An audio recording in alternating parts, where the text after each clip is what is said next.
Le deuxième message, j'ai vu, c'était une vision. J'ai vu cette vision 2 fois au cours de ce mois. La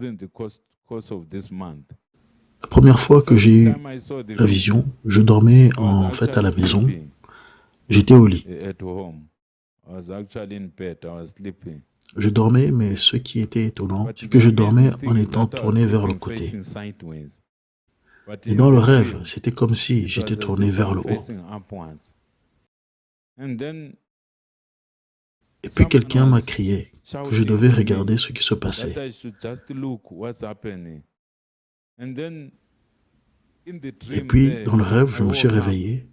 Je suis sorti de chez moi, de mon foyer, de notre maison.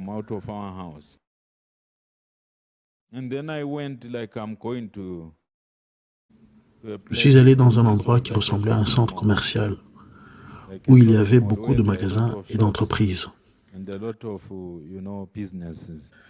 Donc, quand j'étais à cet endroit, nous faisions la queue pour entrer dans cet endroit. Et j'ai vu que certaines personnes étaient refoulées, que d'autres étaient autorisées à entrer. Je suis devenu très curieux. J'étais debout dans la file d'attente dans ce rêve. Alors que je m'approchais de la porte, j'ai vu que ces personnes portaient un équipement de lecture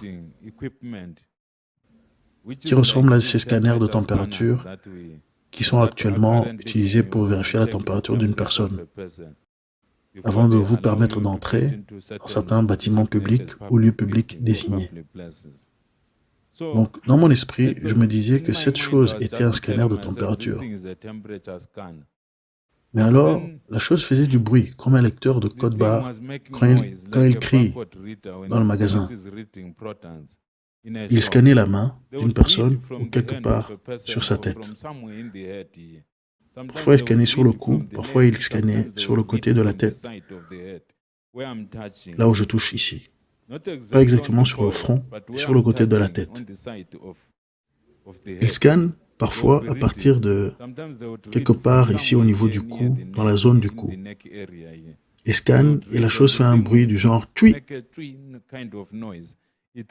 En fait, il met un bip.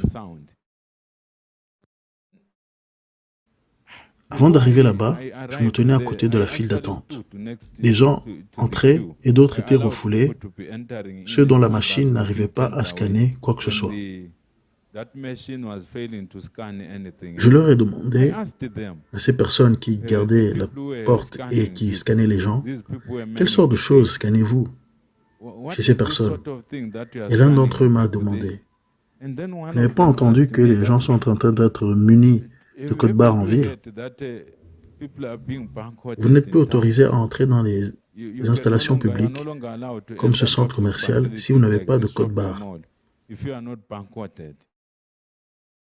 J'ai dit, mais je me suis dit, je n'ai même plus le droit d'entrer dans un centre commercial si je n'ai pas de code barre. Et puis dans mon esprit, je me suis dit, mais le Covid-19 est maintenant sous contrôle, alors pourquoi est-ce qu'ils mettent des codes barres aux gens? La personne qui me parlait, il m'a juste dit que c'est une obligation. Vous devez avoir un code barre, mais vous pouvez choisir d'avoir un code barre à la main ou quelque part sur la tête.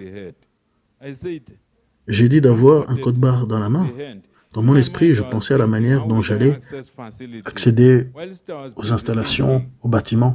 Pendant que je réfléchissais, j'ai levé les yeux au ciel et j'ai vu des gens qui portaient des porte-blocs. Ils étaient en train d'enregistrer alors que ces personnes étaient renvoyées. Ils ont enregistré aussi les gens qui rentraient. Et c'est là que mon rêve s'est terminé. Alors, je ne sais pas, mais c'est la deuxième vision que j'ai eue. La première, j'ai vu des gens, leurs mains émettaient une lumière infrarouge. Je me déplaçais dans la ville et dans ce rêve, dans cette vision du passé, j'ai vu des gens émettant des infrarouges. Et cette fois-ci, on m'a dit dans le rêve que ces gens avaient été barcodés. Ce sont les gens qui sont autorisés à accéder à certaines installations. Donc, y a-t-il un lien entre ces choses dont je parle et le message que j'ai diffusé auparavant? Je ne sais pas. mais nous vivons dans les derniers jours. C'est ce que je sais. Veillons et prions. Soyons vigilants et demandons à Dieu, en tant que chrétiens, si lorsque cette chose arrivera, les gens recevront des marques d'identification ou des textes ou des tatous qui leur permettront d'accéder à des installations ou à des bâtiments. Et si cette chose est pour notre génération, pour notre part, alors veillons et prions.